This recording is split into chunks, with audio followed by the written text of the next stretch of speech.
மத்திய கிழக்கு நாடுகளில் திரும்பவும் ஒரு பதற்றமான சூழல் உருவாகியிருக்கு. ஈரான் மேலே அமெரிக்காவும் இஸ்ரேலும் நடத்தி கொண்டிருக்கிற ஒரு நேரடியான தாக்குதல், அதுக்கு பதிலடி கொடுக்கிற மாதிரி ஈரான் நடத்துறதுக்கு ஆரம்பிச்சிருக்கிற தாக்குதல் தான் இதுக்கான காரணம். ஆசிய நாடுகள், மத்திய கிழக்கு நாடுகள், ஐரோப்பிய நாடுகள் வரைக்கும் இந்த போர் பதற்றம்ன்றது தீவிரமடைஞ்சிருக்கு. இந்த நிலைமை எந்த அளவுக்கு தீவிரமானதுன்னு சொன்னால், மத்திய கிழக்கு நாடுகளினுடைய விமான போக்குவரத்தில் மைய புள்ளியாக கருதப்படுற ஐக்கிய அரபு அமீரகம், கட்டார், இந்த நாடுகளினுடைய விமான போக்குவரத்து முடங்கி இருக்கு. கட்டார் விமான நிலையத்தினுடைய செயற்பாடுகள் ஸ்தம்பிதமடைஞ்சிருக்கு. துபாய் விமான நிலையம் இன்றைக்கு அறிவிச்சிருக்கு, மறு அறிவித்தல் வரைக்கும் விமான போக்குவரத்து முன்னெடுக்கப்படாதுன்னு சொல்லி. ஸ்ரீலங்கன் விமான நிறுவனத்தினுடைய 10 விமான பயணங்கள் ரத்து செய்யப்பட்டிருக்கு. ஏர் இந்தியா, இண்டிகோ இந்த மாதிரியான விமான நிறுவனங்களும் தங்களுடைய விமான சேவைகளை மறு அறிவித்தல் வரைக்கும் ரத்து செய்திருக்கு. மத்திய கிழக்கு நாடுகளினுடைய வான்பரப்பு மறு அறிவித்தல் வரைக்கும் முற்றுமுழுதாக மூடப்பட்டிருக்கு. ஈரான் அமெரிக்க தளங்கள் இலக்கு வச்சு நடத்துறதுக்கு ஆரம்பிச்சிருக்கிற மத்திய கிழக்கு நாடுகளில் அமெரிக்காவினுடைய தளங்கள், ராணுவ தளங்கள் பல இடங்கள்லையும் இருக்கு. இதை இலக்கு வச்சு ஈரான் நடத்துறதுக்கு ஆரம்பிச்சிருக்கிற தாக்குதலால போர்ல நேரடியா எந்த விதத்திலையும் சம்பந்தப்படாது. இல்லாட்டி போர்கள் நடக்கிற காலகட்டங்களில் எல்லாம் எங்களுக்கும் இதுக்கும் இடையில எந்த விதமான சம்பந்தமும் கிடையாது, போர்ல நாங்க நேரடியாக ஈடுபடக்கூடாது என்ற ஒரு நிலைப்பாட்டில் இருக்கிற ஐக்கிய அரபு அமீரகம் இல்லாட்டி UAE ஈரானுக்கு விடுத்திருக்கிற நேரடியான எச்சரிக்கை என்னன்னு சொன்னா அபுதாபியில ஈரான் நடத்தின தாக்குதல்ல ஒரு நபர் கொலை செய்யப்பட்டிருந்தார். ராணுவ தளம் மேலதான் தாக்குதல் நடத்தப்பட்டிருந்தது. ஆனா ஒரு நபர் பலியாகி இருக்கிறார். இதுக்கு பதிலடி கொடுக்கிற மாதிரி இல்லாட்டி எங்களுடைய தற்பாதுகாப்புக்காக ஈரான் மேல நாங்க ஒரு தாக்குதல் நடத்த முடியும் சொல்லி போர்ல எப்பயுமே கலந்து கொள்ளாத ஐக்கிய அரபு அமீரகம் நேரடியான ஒரு எச்சரிக்கையை விடுத்திருக்கு. இந்த 3 நாடுகள் சம்பந்தப்பட்டிருக்கிற இந்த போரினுடைய நிலைமை ஒவ்வொரு மனத்தியாலங்களையும் ஒரு தீவிரமான கட்டத்தை நோக்கி நகர்ந்து கொண்டிருக்கு. எப்ப முடிவுக்கு வரும் என்ற கேள்விக்கான பதில் யார்ட்டையுமே கிடையாது. இது எங்க ஆரம்பிச்சதுன்னு சொன்னா, அண்மைய நாட்கள்ல அமெரிக்காவுக்கும் ஈரானுக்கும் இடையில நேரடியான ஒரு சில பேச்சுவார்த்தைகள் நடத்தப்பட்டிருந்தது. நாங்க அண்டைய காலகட்டம் தொட்டு இன்றைக்கு வரைக்கும் கேள்விப்பட்டு கொண்டிருக்கிற ஈரான்ல அணுசக்தி இருக்கு, இது அமெரிக்காவுக்கு பிடிக்காம இருக்கு, மேற்குலக நாடுகளுக்கு எதிரான ஆயுதங்களை அமெரிக்கா தயாரிச்சு வருதுன்னு சொல்லி சுமத்தப்பட்ட குற்றச்சாட்டு, இது சம்பந்தமான ஒரு தீவிரமான பேச்சுவார்த்தை இந்த நாட்களில் தொடர்ச்சியாக நடத்தப்பட்டிருந்தது.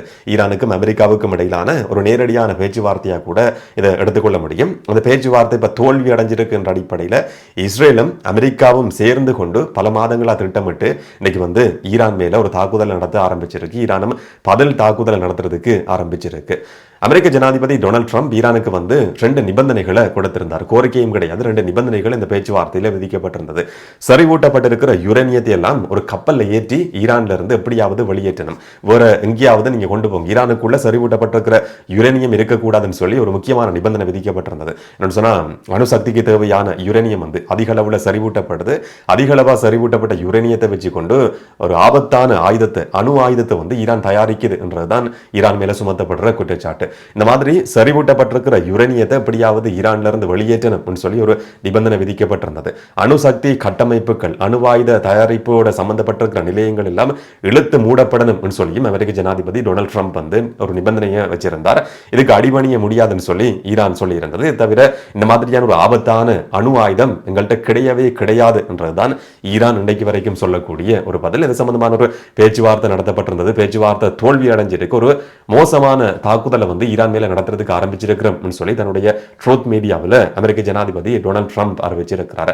இந்த பேச்சுவார்த்தைகள் நடந்து கொண்டிருந்த இந்த காலகட்டத்திலேயே ஈரான் மேல ஒரு தாக்குதல் நடத்தணும் என்றதுல அமெரிக்கா உறுதியா இருந்தது. இல்லாட்டி இஸ்ரேலும் அமெரிக்காவும் 2 நாடுகளும் சேர்ந்து கொண்டு ஈரான்ல எப்படியாவது ஒரு ஆட்சி மாற்றத்தை கொண்டு வரணும், ஒரு மிகப்பெரிய தாக்குதல் நடத்தப்படணும் என்ற ஒரு தீர்மானத்தில் உறுதியா இருந்தது என்றதுக்கான பல உதாரணங்கள் அண்மைய நாட்களில் நடந்திருந்த சம்பவங்கள், அதை பற்றி வெளிவந்த செய்திகள் உறுதிப்படுத்தி இருந்தது. ஈரானுக்கு அழுத்தம் விடுக்கிற மாதிரியான சில செயற்பாடுகளையும் அமெரிக்கா ஈடுபட்டிருந்தது. மத்திய கிழக்கு நாடுகள்ல இல்லாட்டி ஈரானுக்கு பக்கத்திலேயே அமெரிக்காவினுடைய மிகப்பெரிய போர் விமானங்களை தாங்கக்கூடிய ஏர்கிராஃப்ட் கேரியர்ஸ், மிகப்பெரிய 2 போர் கப்பல்களை அனுப்பி வச்சிருந்தது. ஃபைட்டர் ஜெட்ஸ் சொல்லப்படுற போர் விமானங்கள், கிட்டத்தட்ட 50 போர் விமானங்களையும் அமெரிக்கா நேரடி அனுப்பி வச்சிருந்தது. பேச்சுவார்த்தைகளுக்கு ஈரானுக்கு ஒரு விதமான இந்த மாதிரி ஆயுதங்களை, கப்பல்களை அனுப்புற சந்தர்ப்பத்தில் ஈரான் பயப்படும் என்ற ஒரு எதிர்பார்ப்பு அமெரிக்காவுக்கு இருந்திருக்க முடியும். இல்லாட்டி இந்த போருக்கு தயாராகிறதுக்கான ஒரு முயற்சியாகவும் அது இருந்திருக்க முடியும். 2003ஆம் ஆண்டு காலகட்டத்தில் ஈராக்கு மேல அமெரிக்கா நடத்தின ஒரு மிகப்பெரிய படையெடுப்புக்கு பிறகு ஒரு பெரிய அளவுல ஒரு போருக்கு தயாராகி இருக்கிற அமெரிக்கா தயாராகி இருக்கிற இன்னும் ஒரு சந்தர்ப்பமா இந்த சந்தர்ப்பம் பதிவாகி இருக்குன்னு சொல்லி சர்வதேச ஊடகங்கள் குறிப்பிட்டிருந்தது. இந்த மாதிரி போருக்கு தயாராகி அதுக்கு பிறகு மாதக்கணக்காக முன்னெடுக்கப்பட்ட திட்டத்தின் அடிப்படையில் அமெரிக்க ஜனாதிபதி டொனால்ட் ட்ரம்ப் வந்து இதை நேரடியாக அமெரிக்காவில் இருந்து கொண்டு கண்காணிச்சிருக்கிறாராம். அந்த திட்டத்துக்கு அமையதான் இன்னைக்கு காலையிலேயே தாக்குதல் நடத்தப்பட்டிருந்தது. இந்த தாக்குதல் பல மாதங்களாக திட்டமிடப்பட்டிருக்கு. இந்த தாக்குதலினுடைய முக்கியமான ஒரு சில கட்டங்கள் இருந்ததுன்னு சொல்லி குறிப்பிடப்படுது.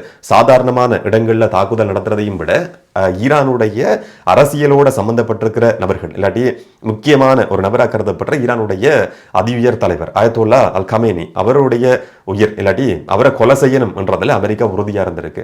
அவர் தங்கியிருந்ததா சொல்லப்படுற இடத்திலையும் தாக்குதல் நடத்தப்பட்டிருக்கின்ற மாதிரி அமெரிக்க சார்பு ஊடகங்கள்ல செய்திகள் வெளிவந்திருந்தது. ஆனால் ஈரான் சொல்லி இருக்க அவர் பாதுகாப்பா இருக்கிறார். ஒரு சில நாட்களுக்கு முதல்லையே அவர் அங்கிருந்து வெளியேற்றப்பட்டிருக்கிறார். அவருக்கு எந்த விதமான ஆபத்தும் கிடையாது, நாங்களும் இதுக்கு தயாராகி இருந்தோம் சொல்லி ஈரான் அறிவிச்சிருந்தது. ஈரான் ஜனாதிபதி மஹ்மூத் பெசஸ்கியன் அவரும் இலக்கு வைக்கப்படலாம் என்ற மாதிரியான செய்திகள் வெளிவந்திருந்தது. அவரும் ரகசியமான ஒரு இடத்துக்கு மாற்றப்பட்டிருக்கிறார் சொல்லி அமெரிக்கா ஒரு பக்கம் மாதக்கணக்காக தயாராகி கொண்டிருந்த அதே காலகட்டத்தில் அமெரிக்கா ஒரு தாக்குதலை நடத்தும் என்றது ஈரானுக்கும் தெரிஞ்சிருக்கும். இதனால தங்களுடைய முக்கியமான தலைவர்கள் சொல்லப்படுற அதிவியர் தலைவராக இருக்க முடியும், இல்லாட்டி ஜனாதிபதியாக இருக்க முடியும், முக்கியமான தளபதிகளாக இருக்க முடியும், இவங்களையெல்லாம் பாதுகாப்பான இடங்களுக்கு நாங்கள் நகர்த்தி இருக்கிறோம் சொல்லியும் ஈரான் நாங்களும் தயாராகி இருக்கிறோம் சொல்லி காட்டுறதையும் நாங்கள் பார்க்கிறோம். நீங்க ஈரானுடைய ஆதரவாளராக இருந்தா ஈரானுடைய தலைவர்கள் பாதுகாப்பான இடங்களுக்கு மாற்றப்பட்டிருக்கிறாங்க சொல்லி அந்த வார்த்தையை பயன்படுத்த முடியும். நீங்க அமெரிக்காவினுடைய ஆதரவாளராக இருந்தா இவங்க எல்லாம் பதுங்கி இருக்கிறாங்க சொல்லியும் நீங்க பார்க்க முடியும். நீங்க எந்த நாட்டினுடைய ஆதரவாளர் என்றதை பொறுத்து அந்த வார்த்தையை நீங்க தெரிவு செய்ய முடியும் சொல்லி நான் நினைக்கிறேன்.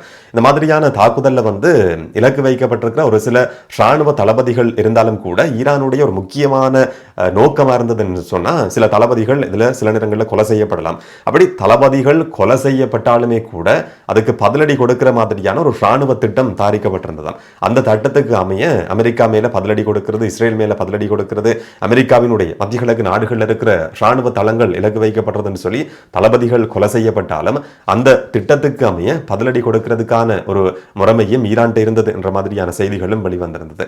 இதை தவிர மொபைல் லான்ச்சர்ஸ் சொல்லப்படுற இல்லாட்டி எந்த இடத்துக்கு வேணும்னு சொன்னாலும் ஒரு வாகனத்தை நகர்த்தி கொண்டு போய் மிசைல் தாக்குதலை நடத்தக்கூடிய விதத்திலையும் ஒரு சாதாரணமான போக்குவரத்து வாகனம் மாதிரியே மாடிஃபை பண்ணப்பட்டிருக்கிற சில வாகனங்கள் ஈரான் இருக்கிறதா சொல்லப்படுது. மொபைல் லான்ச்சர்ஸ் சொல்லி ஈரான் இதை குறிப்பிட்டிருந்தது. அந்த வாகனங்களையும் இந்த சந்தர்ப்பத்தில் இன்றைக்கு பதிலடி கொடுக்கிறதுக்கு ஈரான் பயன்படுத்தி இருக்கு என்ற மாதிரியான சில செய்திகளும் ஈரான் தரப்புல இருந்து வெளிவந்திருக்கிறதையும் நாங்க பார்க்கிறோம். இந்த 3 நாடுகள் சம்பந்தப்பட்டிருக்கிற இந்த போரை பொறுத்த வரைக்கும் தரை வழியான ஒரு தாக்குதல் கிடையாது, வான் தாக்குதல் தான் 3 நாடுகளும் மாறி மாறி ஈடுபட்டு கொண்டிருக்கு. இந்த தாக்குதல்ல இஸ்ரேல் ஈரான்ல இருக்கிற ஒரு ஸ்கூல் மேல தாக்குதல் நடத்தி இருக்கு. இதுல 40க்கும் அதிகமான சாதாரண பொதுமக்கள் கொலை செய்யப்பட்டிருக்கிறாங்க சொல்லி ஈரான் ஊடகங்கள்ல செய்திகள் வெளிவந்திருக்கிறத நாங்க பார்க்கிறோம். ஆனா அமெரிக்க ஊடகங்களை பொறுத்த வரைக்கும் இல்லாட்டி மேற்குலக நாடுகளினுடைய ஒரு சில ஊடகங்களை பொறுத்த வரைக்கும் முக்கியமான ராணுவ தளங்கள் இலக்கு வைக்கப்பட்டிருக்கு. இதையும் தாண்டி குறிப்பா ஈரானுடைய உளவுத்துறை அமைச்சினுடைய கட்டடம் இலக்கு வைக்கப்பட்டிருக்கின்ற மாதிரியான செய்திகள் வெளிவந்திருந்தது. ஈரானுடைய ஊடக நிறுவனங்களினுடைய கணனி கட்டமைப்பு சிதைக்கப்பட்டிருக்க ஒரு சைபர் தாக்குதல் நடத்தப்பட்டிருக்கின்ற மாதிரியான செய்திகளும் வெளிவந்திருக்கு. இப்ப அமெரிக்காவும் இஸ்ரேலும் ஈரான் மேல ஒரு தாக்குதலை நடத்தி இருக்குன்னு சொன்னா ஈரான் பார்த்து கொண்டு சும்மா இருக்க போறது கிடையாது. ஈரானும் அதுக்கு தயாரா இருந்தது. அந்த மாதிரி தயாரா இருந்த ஒரு தாக்குதல் அமெரிக்க ராணுவ தளங்கள் மேல இலக்கு வைக்கிறதுன்றது. இஸ்ரேல் மேலையும் நேரடியான தாக்குதல் நடத்தப்பட்டிருக்கு. நான் முதல்ல சொன்ன மாதிரி மொபைல் லான்ச்சர்ஸை ஈரான் பயன்படுத்தி இருக்கு. பஹ்ரைன்ல இருக்கிற அமெரிக்க கடற்படையினுடைய 5வது படைப்பிரிவிட ஒரு தலைமையகம் இருக்காம். அந்த தலைமையகத்திலையும் ஈரான் ஒரு வான் தாக்குதல் நடத்தி இருக்கு. இதனுடைய சேத விவரங்கள் என்னன்றது இதுவரைக்கும் தெரியாது. ஐக்கிய அரபு அமீரகத்தில் இருக்கிற அபுதாபியில் இருக்கிற ராணுவ தளம் மேல ஒரு தாக்குதல் நடத்தப்பட்டிருக்கு. அதுல ஒரு நபர் கொலை செய்யப்பட்டிருக்கிறார் என்ற செய்தி வழி வந்திருக்கு. இதனால தான் ஐக்கிய அரபு அமீரகமும் ஒரு எச்சரிக்கை விடுத்திருக்கு. எங்களை பாதுகாத்துக் கொள்றதுக்காக நாங்களும் ஈரான் மேல தாக்குதல் நடத்த முடியும் என்ற மாதிரியான எச்சரிக்கை விடுக்கப்பட்டிருக்கு. குவைட், கட்டார் இந்த மாதிரியான நாடுகள் இருக்கிற அமெரிக்க ராணுவ தளங்களும் இலக்கு வைக்கப்பட்டிருக்கிறதால தான் மத்திய கிழக்கு நாடுகளிலேயே ஒரு மிகப்பெரிய பதற்றமான சூழல் உருவாகி இருக்கு. போர்ல நேரடியா சம்பந்தப்படாத நாடுகள்ல இந்த மாதிரியான தாக்குதல் நடத்தப்படுறதுன்றது, விமான பயணங்கள் முடங்கி இருக்கிறதுன்றது எல்லாரையும் ஒட்டுமொத்தமா உலகத்தில் இருக்கிற எல்லாரையுமே பாதிக்கக்கூடிய ஒரு விஷயம்ன்றதால இந்த செய்தி இல்லாட்டி இந்த 3 நாடுகள் சம்பந்தப்பட்டிருக்கிற போர்ன்றது ஒட்டுமொத்தமா உலக அளவுல மிகப்பெரிய ஒரு பதற்றத்தையும் பரபரப்பையும் உருவாக்கி இருக்கு. இந்த சந்தர்ப்பத்திலையும் கூட மத்திய கிழக்கு நாடுகள்ல சில இடங்கள்ல தொடர்ச்சியா ஈரானும் தாக்குதல் நடத்தி கொண்டிருக்கு. ஈரான் மேல அமெரிக்காவும் இஸ்ரேலும் தாக்குதலை நடத்தி கொண்டிருக்கு. இந்த போர் இப்போதைக்கு முடிவுக்கு வருமானு கேட்டால் அமெரிக்காவினுடைய பதில் இப்போதைக்கு இந்த தாக்குதல் நிறுத்தப்படாதுன்றது. இது ஒரு விதமான சீற்றம் என்று சொல்லி அமெரிக்கா குறிப்பிட்டிருந்தது. இஸ்ரேல் இந்த தாக்குதலுக்கு வச்சிருக்கிற பேர் என்னன்னு சொன்னா ப்ரீஎம்டிவ் ஸ்ட்ரைக்ன்றது இல்லாட்டி ஆபரேஷன் ரோரிங் லயன், கர்ஜிக்கும் சிங்கம் என்ற பெயரில் இஸ்ரேல் இந்த ராணுவ நடவடிக்கையை ஆரம்பிச்சிருக்கு. அமெரிக்கா இதுக்கு வச்சிருக்கிற பேர் என்னன்னு சொன்னா ஆபரேஷன் எபிக் ஃபியூரி, ஒரு சீற்றமான தாக்குதலாக இது இருக்கும் என்ற மாதிரி அமெரிக்கா பேர் வச்சிருக்கு. ஆபரேஷன் ஷீல்ட் ஆஃப் ஜூடா என்ற மாதிரியும் அமெரிக்கா ஒரு பேர் வச்சிருக்குன்ற மாதிரியான செய்திகளையும் பார்க்க முடிஞ்சுது. ஈரான் பதிலடி கொடுத்திருந்தாலும் இது ஃபர்ஸ்ட் வேவ் என்ற அடிப்படையில், முதலாவது அலை என்ற அடிப்படையில் அது குறிப்பிடப்படுது. அதுக்கு உத்தியோகபூர்வமான எந்த விதமான பேர்களும் கிடையாது. ஒட்டுமொத்தமாக பார்க்குற நேரத்தில் இந்த 3 நாடுகள் சம்பந்தப்பட்டிருந்தாலும் ஆசிய நாடுகள்லையும் மத்திய கிழக்கு நாடுகள்லையும் ஏன் மேற்குலக நாடுகள் வரைக்கும் இந்த போர் பதட்டம் நீடிச்சிருக்கிறத நாங்கள் பார்க்குறோம். என்ன நடக்கும்ன்றது யாருக்குமே தெரியாது. பொறுத்திருந்து பார்க்கலாம். இதை பற்றி நீங்கள் என்ன நினைக்கிறீங்கன்றதை கமெண்ட்டில் சொல்லுங்கள். இன்னும் ஒரு வீடியோவில் இன்னும் ஒரு தகவலோட சந்திக்கலாம். வணக்கம்.